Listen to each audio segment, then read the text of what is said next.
आलमी दिफाई नुमाइश आइडियाज़ 2022 का कराची एक्सपो सेंटर में पुरवकार आगाज। तकरीब में वज़ीर ख़ारजा बिलावल भुट्टो ज़रदारी, वज़ीर आला सिंध मुराद अली शाह समेत दीगर सिविल और फौजी हुकाम ने शिरकत की। बिलावल भुट्टो का कहना है कि गुज़िश्ता 6 माह में दुनिया से ताल्लुकात में बेहतरी आई है। फैटिफ की ग्रे लिस्ट से निकलना इसका वाज़ेह सबूत है।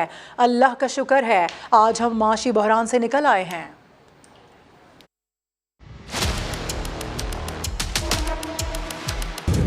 Ladies and gentlemen, Ideas 2022 is now formally open.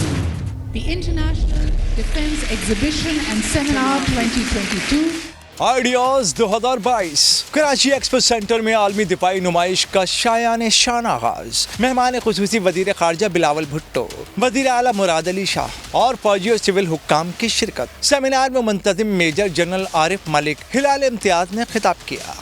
It is indeed an honor and pleasure to welcome the participants of 11th International Defence Exhibition and Seminar Ideas 2022.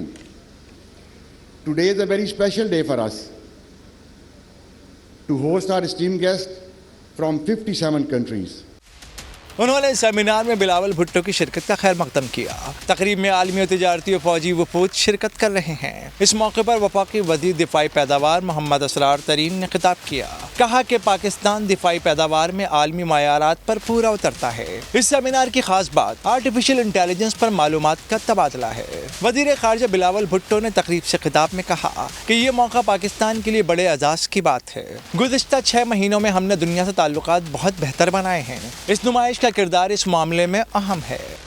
Pakistan's diplomatic relations, diplomatic ties have gone from strength to strength. Over the past 6 months, we've witnessed a positive trajectory of our diplomatic relations, be it with the East, the Middle East, the West, or the rest of the world, culminating in our exit from the FATF grey list. Bilawal Bhutto Zardari ने कहा कि विरसे में बीमार मईशत मिली, खुदा का शुक्र है अब माशी बहरान से निकल आए हैं। हमारी मखलूत हुकूमत मुल्क को मसाइल से निकालने की जद्दोजहद कर रही है। उन्होंने जाली खबरों को मुल्क के लिए बड़ा खतरा करार दिया। In an age of fake news and disinformation, the threats to national security have increased manifold. Bilawal Bhutto ने कहा मुल्क में जो भी सियासी उतार चढ़ाव हो मगर मईशत की पॉलिसी के बुनियादी उसूल हमेशा मुस्तहकम रहने चाहिए।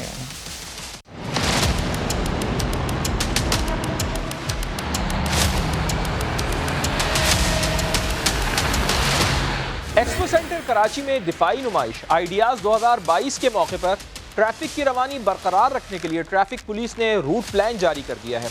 आइए आपको बताते हैं ताकि आप किसी भी जहमत से महफूज रह सकें। शाराए फैसल नर्सरी से हैवी और कमर्शियल ट्रैफिक को सरशाह सुलेमान रोड आने की इजाज़त हरगिज़ नहीं होगी। एयरपोर्ट से हैवी और कमर्शियल ट्रैफिक ब्रिग रोड से नीपा चौरंगी जा सकेगी, जबकि राशिद मिन्हास रोड से मिलेनियम मॉल हैवी ट्रैफिक को डालमिया रोड आने की इजाज़त नहीं होगी।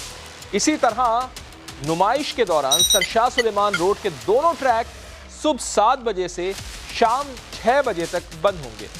कराची एक्सपो सेंटर में 4 रोज़ा आइडियाज़ 2022 15 से 18 नवंबर तक जारी रहेगी।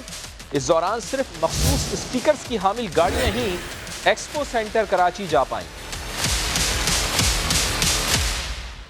कराची से मुतालिक एक और अहम खबर, इलेक्शन कमीशन ने कराची बल्दियाती इंतखाब केस पर फैसला महफूज कर लिया है। चीफ इलेक्शन कमिश्नर ने कहा है कि सिंध हुकूमत नहीं चाहती कि बल्दियाती इलेक्शंस हों। इलेक्शन कमीशन ने वाज़ेह किया है कि कराची में इंतखाबात की तैयारियां मुकम्मल हैं। पंजाब में भी इलेक्शन कराने में मुश्किलात का सामना है। चीफ इलेक्शन कमिश्नर की जानिब से ये कहा गया और इसी के ऊपर बात कर लेते हैं समा के नुमाइंदे उस्मान खान से। उस्मान, बताइएगा इस बारे में।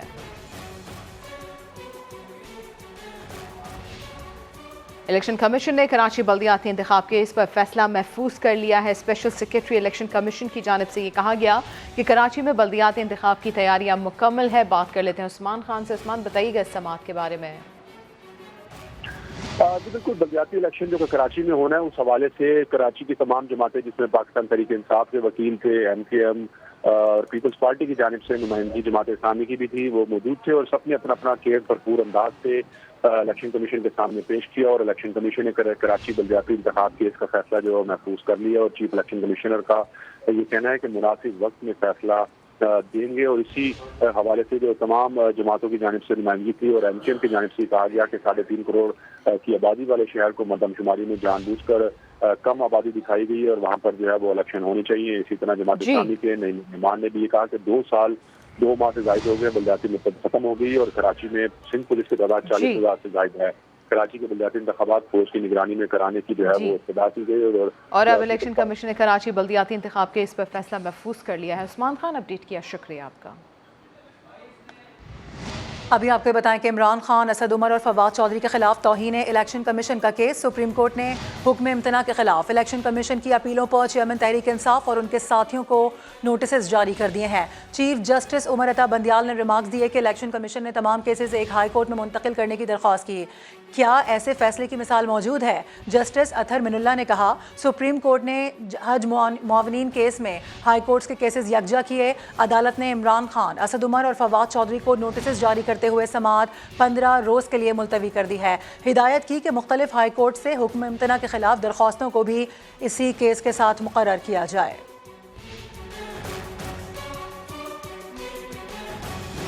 वज़ीर-ए-आज़म शहबाज शरीफ का कहना है कि इमरान नियाज़ी ने अपने इंटरव्यू में गैर मुल्की साजिश की खुद तरदीद कर दी है। अपनी ट्वीट में वज़ीर-ए-आज़म ने लिखा कि इमरान नियाज़ी ने ज़ाती सियासत के लिए सिफारती ताल्लुकात को नुकसान पहुँचाया। इस शख्स के झूठ और मक्कारी ने कौम को दुख पहुँचाया है। तो वज़ीर-ए-आज़म शहबाज शरीफ का ये कहना है कि इमरान नियाज़ी ने अपने इंटरव्यू में गैर मुल्की साजिश की खुद तरदीद कर दी है। उनकी जानिब से ट्वीट किया गया।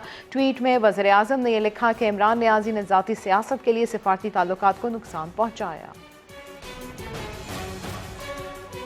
उधर मुस्लिम लीग नून के रहनुमा हमजा शहबाज का कहना है कि इमरान खान अपने बयानिए से पीछे हट रहे हैं। हर बयान पर यू टर्न लेना उनकी रिवायत है। इमरान खान ने अवाम का वक्त ज़ाया किया, इदारों के खिलाफ गलीज़ ज़बान का इस्तेमाल किया गया, उन्हें इसका जवाब देना होगा। वो जो आप इदारों के खिलाफ गलीज़ ज़बान इस्तेमाल करते थे, वो आज आपने उससे यू टर्न ले लिया है। मैं समझता हूँ कि ये सियासत नहीं है, ये तमाशा बना दिया है इन्होंने मुल्क का। झूठा बयानिया बनाकर कहें कि मेरे ख़िलाफ़ साजिश हुई है, जब चाहें कहें कि जी नहीं, अब मैं इस बयानी से पीछे हटता हूँ। इमरान खान को इन चीज़ों का जवाब देना पड़ेगा। नवंबर में आर्मी चीफ़ की तैनाती होनी है और इंशाअल्लाह मुझे उम्मीद है कि जो एक आइन और कानून के मुताबिक एक अपना सिलसिला है वो चलेगा आगे। वज़ीर दिफा ख्वाजा आसिफ का कहना है कि आर्मी चीफ की तैनाती पर नवाज शरीफ से मुशावरत हुई और ना ही इस ओहदे के लिए अभी तक कोई नाम फाइनल हुआ। राना सनाउल्लाह कहते हैं कि आर्मी चीफ की तौसी से मुताल्लिक कानून साजी खत्म होनी चाहिए। सीनियर तरीन शख्स को आर्मी चीफ बना देना चाहिए।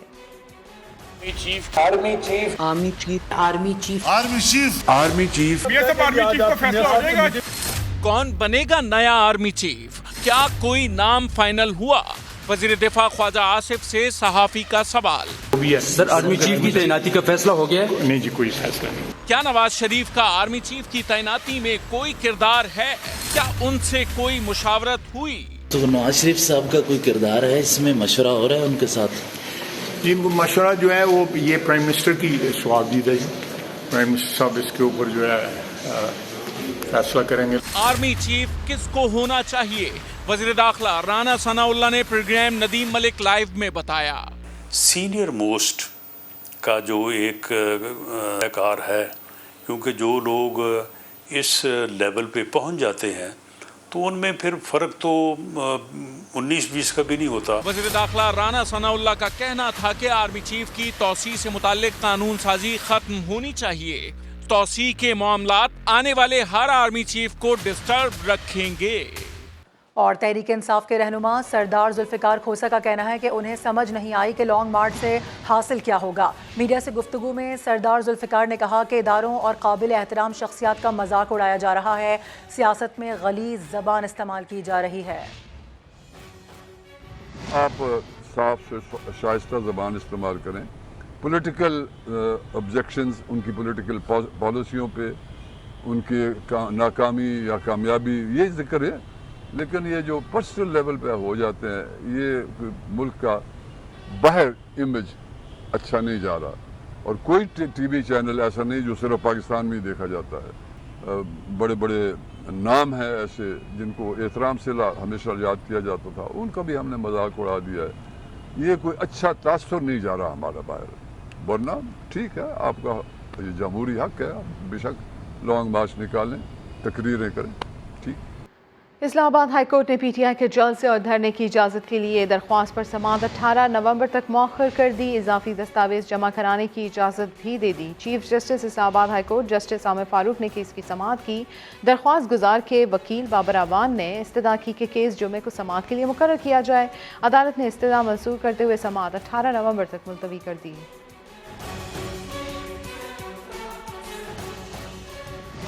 अहम खबर आ रही है। पीटीआई मार्च के लिए जहलम में सरकारी वसाइल का बेदरीग इस्तेमाल किया जा रहा है। तहसील म्यूनसिपल एडमिनिस्ट्रेशन के मुलाजमीन ड्यूटी के दौरान पीटीआई के झंडे लगाने में मसरूफ़ हैं। इसी हवाले से बात कर लेते हैं। इम्तियाज़ बेग हमारे साथ हैं। इम्तियाज़, ये ड्यूटियाँ दे दी गई हैं? देखें, ये TMA की गाड़ी है जो आज़ादी मार्च के मौका पर एक सियासी पार्टी के झंडे इलेक्ट्रिक पोल्स पर लगा रही है। इस पर शहरियों का शदीद रद्द-ए-अमल भी सामने आया है। शहरी कहते हैं कि महीना महीना लाइट्स खराब रहती हैं और उस वक्त ये गाड़ी दस्तयाब नहीं होती, लेकिन अब झंडे लगाने के लिए ये गाड़ी दस्तयाब है। शहरियों ने हुकूमत बाला से सरकारी वसाइल के इस कदर ज़िया पर सख्त नोटिस लेने का भी मुतालबा किया है। जी, बहुत शुक्रिया।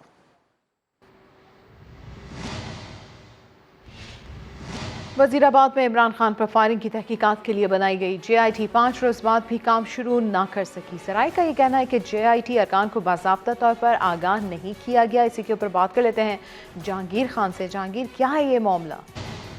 महकमा दाखिला की जानिब से 10 नवंबर को 6 रुकनी JIT का नोटिफिकेशन जारी किया गया था, लेकिन महकमा दाखिला अभी तक सिर्फ जो है नोटिफिकेशन ही जारी कर सका है। JIT को बाज़ाब्ता तौर पर आगाह नहीं किया जा सका कि इस मामले की, इस हमले की तहकीकात की जाए और हक़ाइक़ जो है वो मंजर आम पर लाए जाए। इस JIT की तश्कील के बाद जो IG थे फैसल शाहकार, वो 14 रोज की रुख्सत पर चले गए, और जबकि जो नए कायम मकाम IG हैं कमर शाहरुख, उनकी जानिब से भी अभी तक JIT को कोई हुक्मनामा नहीं मिला कि इसको मामले की तहकीकात करें, मुलजिम से पूछताछ की जाए, शवाहिद का मुआवजा किया जाए और हक़ाइक़ जो है वो सामने लाए जाते। मुलजिम नवीद जो है इसको गिरफ्तार किए 12 दिन गुजर चुके हैं और अभी तक इस मुलजिम को भी। पाकिस्तान स्टॉक एक्सचेंज में तेजी का रुझान और इस्तेहकाम देखा जा रहा है और 43,000 पॉइंट्स की हद बहाल हो गई है। 100 इंडेक्स 155 पॉइंट्स बढ़कर 43,006 पॉइंट्स पर पहुंच गया है। इसी के ऊपर बात कर लेते हैं सैयद रिजवान आलम से। रिजवान, आगाह कीजिएगा इस बारे में। आज सुबह ही से स्टॉक मार्केट में जो है वो उतार चढ़ाव का रुझान देखा जा रहा है। कभी तेज़ी होती है, कभी मंदी होती है, प्रॉफिट टेकिंग भी साथ साथ जारी है। जो मोहम्मद बिन सलमान का दौरा था वो मुलतवी होने से थोड़ा सा इम्पैक्ट आया उसका मार्केट में, लेकिन बहुत सारी ऐसी अच्छी चीज़ें हो रही हैं। जैसे गवर्नर स्टेट बैंक ने कल बताया कि हमारा करंट अकाउंट खसारा जो है वो $10 अरब से नीचे ही रहेगा और हमारे पास इतने रिजर्व हैं कि हम अपनी जो है गैर मुल्की अदायगियाँ जो है उसको पूरा करेंगे, हम डिफ़ॉल्ट नहीं करेंगे। ये एक बहुत अच्छा साइन था जिसकी वजह से हमने देखा कि स्टॉक मार्केट में आज जो है इसका मजबूत इम्पैक्ट आया। तो हमने एक मौके पर स्टॉक मार्केट को 43,000 पॉइंट से ऊपर भी देखा। इस वक्त स्टॉक मार्केट में आपको बताऊँ, हम दिखाएंगे कि 87 पॉइंट्स जो है 100 इंडेक्स में इजाफा हो चुका है और 42,938 पॉइंट्स की सतह पर 100 इंडेक्स ट्रेड कर रहा है। जैसे जैसे इसमें प्रॉफिट टेकिंग होती है, लेकिन खास शेयर्स में जो है वो बाइंग भी हमें नजर आ रही है। सरमायाकार इतने मायूस नहीं है और वो कुछ इंतजार कर रहे हैं अच्छी खबरों का, जिसके बाद जो है मार्केट अच्छा ट्रेंड ले सकती है। जी, बहुत शुक्रिया। सैयद रिजवान आलम अपडेट कर रहे थे। आगे बढ़ते हुए आपको बताएं कि वज़ीर आज़म शहबाज शरीफ कोरोना का शिकार हुए हैं। 2 रोज से तबीयत नासाज थी। डॉक्टर के मशवरे से आज कोरोना टेस्ट करवाया गया। आवाम और कारकुनान से वज़ीर आज़म की जल्द सेहतयाबी की दुआ की अपील की गई है। आपको अपडेट कर रहे हैं। वज़ीर आज़म शहबाज शरीफ की सेहत से मुताल्लिक कोरोना का वो शिकार हैं। वज़ीर इत्तलात की शहबाज शरीफ का कोरोना टेस्ट मुस्बत आने की तस्दीक। साथ ही साथ आपको भी बता दें कि 2 रोज़ से उनकी तबीयत ख़राब थी, नासाज थी। डॉक्टर के मशवरे से आज कोरोना टेस्ट करवाया गया। आवाम और कारकुनान से वज़ीर आज़म की जल्द सेहतयाबी की दुआ की अपील की गई है। वज़ीर आज़म शहबाज शरीफ का कोरोना मुस्बत आ गया है। वज़ीर इत्तलात की शहबाज शरीफ का कोरोना टेस्ट मुस्बत आने की तस्दीक। साथ ही शहबाज शरीफ की तबीयत 2 रोज़ से नासाज थी। मरियम औरंगज़ेब की जानिब से ये कहा गया है और अवाम वज़ीर आज़म की जल्द सेहतयाबी की दुआ करें। आपको ये बताते चले कि वज़ीर आज़म शहबाज शरीफ कोरोना का शिकार हो गए हैं। वज़ीर इत्तलात की शहबाज शरीफ का कोरोना टेस्ट मुस्बत आने की तस्दीक की गई है। और बाबर आजम क्रिकेट के बेहतरीन बल्लेबाज हैं, मगर उनकी एक कमजोरी ऐसी है जिसका फायदा हरीफ टीमें उठा रही हैं। ये रिपोर्ट देखिए। खिलाड़ी कितना ही बड़ा क्यों न हो, एक कमजोरी करियर में चैलेंज बन जाती है। बाबर आजम भी परेशान हैं लेग स्पिनर्स के हथियार गुगली से।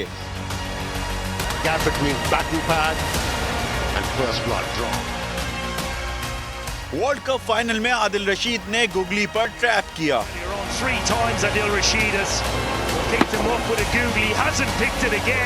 एशिया कप में भी हसरंगा ने गुगली से निशाना बनाया। बाबर आजम अफगानिस्तान के राशिद खान के सामने भी बेबस नजर आते हैं।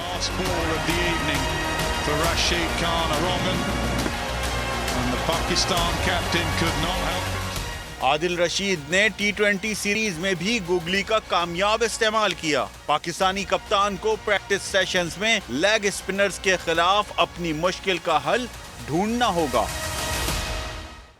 आपको ये बताएं कि डायरेक्टर स्पोर्ट्स समा शाहिद आफरीदी कहते हैं कि शाहीन शाह आफरीदी को 2 से 3 माह आराम करना चाहिए। T20 क्रिकेट में वर्ल्ड चैंपियन बनने के लिए पावर प्ले का फायदा उठाना होगा। 5वें छठे पर पावर हिटर्स को मौका देना चाहिए।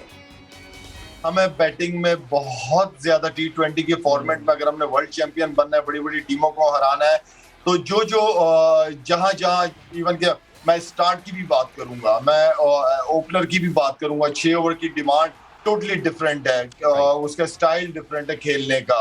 हमें 5वें छठे नंबर पे तगड़े बच्चे चाहिए जो अच्छी तगड़ी हिटें मारते हो, जो गेम चेंज करते हो। मेरे ख्याल में शाहीन को पूरे 2, 2.5, 3 महीने लेने चाहिए, टाइम लेना चाहिए, अपनी फील्डिंग में ख्याल रखना चाहिए, कोई ऐसी पोजीशन में ना डाइव मारे जिससे वो दोबारा उसको आप रिएप करने के लिए 3-4 महीने लगाएं। शादाब हमेशा से बैकबोन रहा है जी, मेरे जितने भी उसके हवाले से बातें सुनेंगे मुझसे, हमेशा मैंने उसको बड़ा हाई रेट किया है।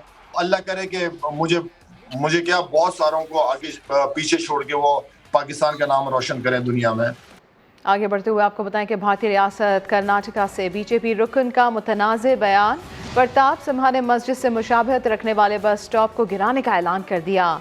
हिंदुत्व की मुसलमान दुश्मन और जहरीली सोच का पर्दा चाक हो गया। आपको इस हवाले से बताएं कि बीजेपी रहनुमा ने बस स्टॉप गिराने की वजह उसके 2 गुंबद होना बताया। भारतीय मीडिया भी प्रताप सिम्हा की मजम्मत के बजाय इंतहा पसंदाना सोच परवान चढ़ाने में पेश है। जमहूरियत के दावेदार भारत में मुसलमानों से नफरत इंतहाई अफसोसनाक और काबिल मजम्मत है। कोरोना रिस्क अलाउंस की बहाली के लिए डॉक्टर्स और पैरामेडिकल स्टाफ का एहतजाज नवे रोज भी जारी है। मुजाहिरीन कहते हैं कि जब तक हमारे मुतालबात पूरे नहीं होते एहतजाज जारी रहेगा। इसी हवाले से बात कर लेते हैं, मुदस्सिर नज़ीर हमारे साथ मौजूद हैं। मुदस्सिर, फिर कोई आया है मुज़ाकरात के लिए, कोई बात बढ़ी आगे? बिल्कुल, तकरीबन 1 माह से पैरामेडिकल स्टाफ और डॉक्टर्स जो हैं कोरोना रिस्क अलाउंस के लिए एहतजाज कर रहे हैं और 9 दिन हो गए ये प्रेस क्लब के सामने एहतजाज कर रहे हैं। रेड जोन में भी दाखिल हुए लेकिन इनके साथ कोई मुज़ाकरात नहीं हुए। कल भी इन्होंने अलर्ट किया था कि हम अगर हमारे मुतालबात पूरे ना हुए तो हम दोबारा रेड जोन में जाएंगे। अभी भी ये प्रेस क्लब के सामने एहतजाज कर रहे हैं और इस वक्त कराची से लेकर कश्मीर तक जितने भी तमाम सरकारी हॉस्पिटल हैं उसमें डॉक्टर्स की जानिब से और पैरामेडिकल की जानिब से सर्विसेज बंद कर दी गई हैं, जिसकी वजह से मरीजों को भी बहुत ज़्यादा परेशानी का सामना है। सिविल हॉस्पिटल और JPMC में जो मरीज आ रहे हैं सबसे ज़्यादा वो परेशान है। लेकिन इनका ये कहना है कि जब तक इनका हेल्थ रिस्क अलाउंस बहाल ना किया गया ये एहतजाज करते रहेंगे, क्योंकि रिस्क अलाउंस की मद में जो इन्हें पैसे मिल रहे थे उनकी जो सैलरी थी वो बैलेंस हो गई थी और अब अचानक इस अलाउंस को ख़त्म करने के बाद इन्हें बहुत ज़्यादा परेशानी का सामना है। तो आज भी इन्होंने धमकी दी है कि ये रेड जोन में दाखिल हो गए और एहतजाज करेंगे। जी बहुत शुक्रिया आपका तफसीलात के लिए। आगे बढ़ें और आपको बताएं कि कराची के इलाके सरजानी टाउन में कब्जा माफिया की फायरिंग से जाम बहक होने वाले मुख्तियार कार एजाज अली चांडियों की नमाज जनाजा आबाई शहर नौशहर फेरोज में अदा कर दी गई। नमाज जनाजा में रुकन सिंध असम्बली मुमताज़ अली चांदी और डिप्टी कमिश्नर समेत महकमा रेवेन्यू के मुलाजमीन और इलाका मकीनों ने शिरकत की। मकतूल गुज़िश्ता रोज़ कराची के इलाके सरजानी टाउन में अदालती अहकामात पर 1000 गज के प्लॉट से कब्जा हटाने के लिए जाए वक़ुआ पर पहुंचा तो कब्जा माफिया ने फायरिंग करके उसकी जान ली गई।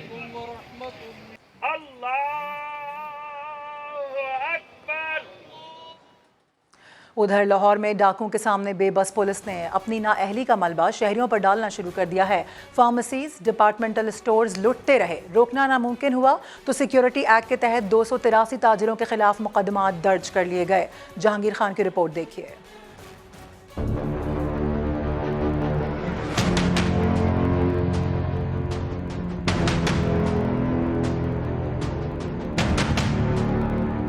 लाहौर में एक के बाद एक फार्मेसी लूट ली गई। ग्रोसरी स्टोर्स पर यके बाद दीगरे वारदातें।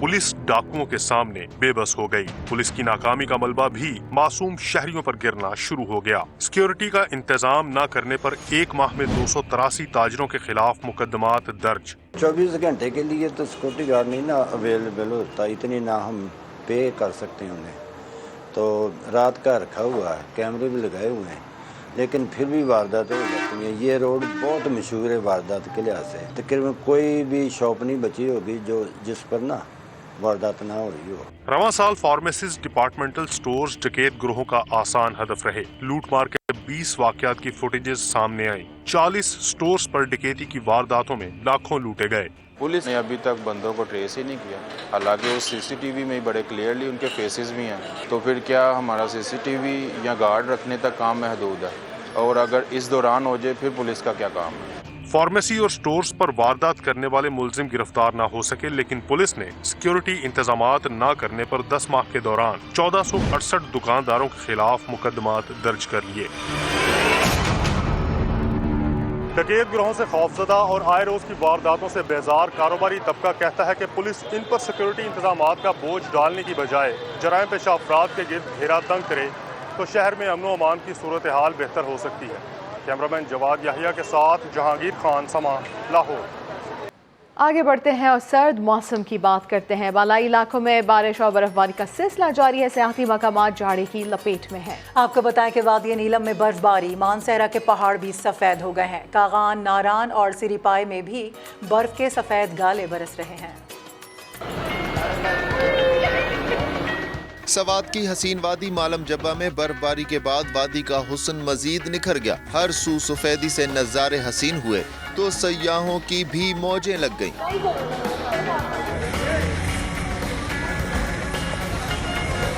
पाकिस्तान के माथे का झूमर कहलाए जाने वाले गिलगित के जिला घांचे में भी मामूल से हटकर बर्फबारी हुई। नवंबर की बर्फबारी के बाद लोगों ने गर्म मलबूसात और ग़िज़ाओं का इस्तेमाल शुरू कर दिया।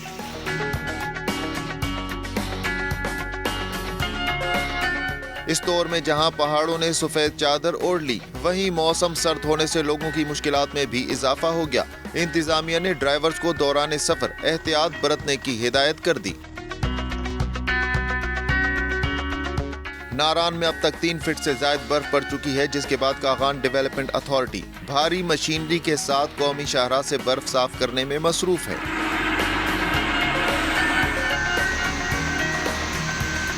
उधर आजाद कश्मीर में 2 रोज से जारी बारिश और बर्फबारी रुक गई। पहाड़ी और शहरी इलाके शदीद सर्दी की लपेट में हैं। मुजफ्फराबाद में धुंध का राज रहा। वादी नीलम में बर्फबारी रुकने के बाद सूरज निकल आया। मानसहरा के मैदानी और बालाई इलाकों में भी बारिश और बर्फबारी का सिलसिला रुकने के बाद धूप निकल आई। और मूंगफली को गरीबों का मेवा कहा जाता है, मगर अब ये भी वीआईपी हो गई है। महंगाई ने मूंगफली को ऐसे पर लगाए कि इसकी कीमत पिछले साल की निस्बत 30% ऊपर जा चुकी है। उमर आसिफ की रिपोर्ट। ये है रावलपिंडी का निरंकारी बाजार, जहां मूंगफली का होता है व्यापार। यहाँ शहर शहर की मूंगफली के ढेर लगे हैं जो ग्राहकों के मुंतजिर हैं। महंगाई ने इस आम खुश्क मेवे को भी खास कर दिया। मूंगफली की एक किस्म को वीआईपी का लक़ब दे दिया गया है। खरीदार कहते हैं महंगाई ने मूंगफली भी पराई कर दी, अब ये अमीरों की हो गई है। दड़ी जो है 2100 रुपए की ली है, पिछले साल ये 1100 रुपए की मिल रही थी। ये तो अभी अमीरों का जो है ना मेवा बन गया। मूंगफली तो बड़ी है, तकरीबन 100-150 रुपया बड़ी है, और अच्छी वाली कौन सी है वो महंगी है। जिस तरह पहले रेट चल रहे थे वैसे ही हो जाए तो जरा अच्छी बात है। व्यापारी मूंगफली इतनी महंगी होने की बड़ी वजह सैलाब को करार देते हैं। काश्तकारी और बार बर्दारी के बढ़ते अखराजात सोने पर सुहागा हैं। इस साल जो मूंगफली है वो पिछले साल से आप कह लें 25 से 30% से ज़्यादा महंगी है। कम से कम 150 रुपये किलो का कम से कम फ़र्क है, कम से कम।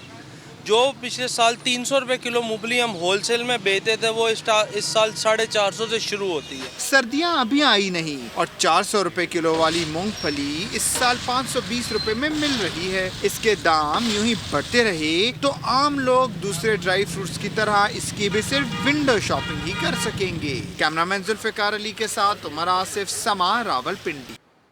और पब्लिसिटी स्टंट या सच में लड़ाई हुई थी? तलाक की अफवाहों से सालगिरह की मुबारकबाद तक शोएब मलिक और सानिया मिर्जा के फैंस अंदाजे लगाते रह गए। शोएब मलिक की सानिया को बर्थडे विश ने सब साफ कर दिया।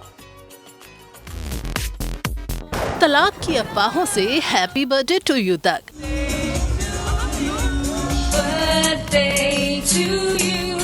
पाक भारत स्टार जोड़ी शोएब मलिक और सानिया मिर्जा ने सोशल मीडिया पे तहलका मचा रखा है। दोनों में तलाक हुई या नहीं अब तक किसी ने तस्दीक की ना ही तरदीद, लेकिन सोशल मीडिया सार्फिन ससुराली बने कयास सराइयां कर रहे हैं। एक हफ्ते से तलाक की अफवाहें फैला रहे हैं। इसी दौरान उर्दू फ्लेक्स ने दी मिर्जा मलिक शो के जल्द ऑन एयर होने का ऐलान किया तो लोगों ने तलाक को पब्लिसिटी स्टंट कहा और अब शोएब मलिक ने सानिया मिर्जा को सालगिरह पर मुबारकबाद दे दी। बाहों में बाहें डाले तस्वीर भी शेयर कर दी। पोस्ट में सानिया के लिए सेहतमंद और खुशगवार जिंदगी गुजारने की दुआ भी दी। कुछ सार्फिन का कहना है कि ब्रेकअप के बाद पैचअप हो गया है। सानिया मिर्जा ने अपनी 36वीं सालगिरह करीबी दोस्तों के साथ मनाई और मियां जी शोएब मलिक ने सोशल मीडिया पे पैगाम भेजा। दुनिया की आबादी 8 अरब हो गई। अक़वाम मुत्तहिदा के मुताबिक 11 साल पहले दुनिया ने 7 अरब का संगे मील अबूर किया था। दुनिया में लोगों की तादाद का दुरुस्त अंदाजा लगाना मुश्किल है और अक़वाम मुत्तहिदा इस बात को तस्लीम करता है 1950 के बाद से आलमी आबादी सुस्त तरीन शरह से आगे बढ़ रही है।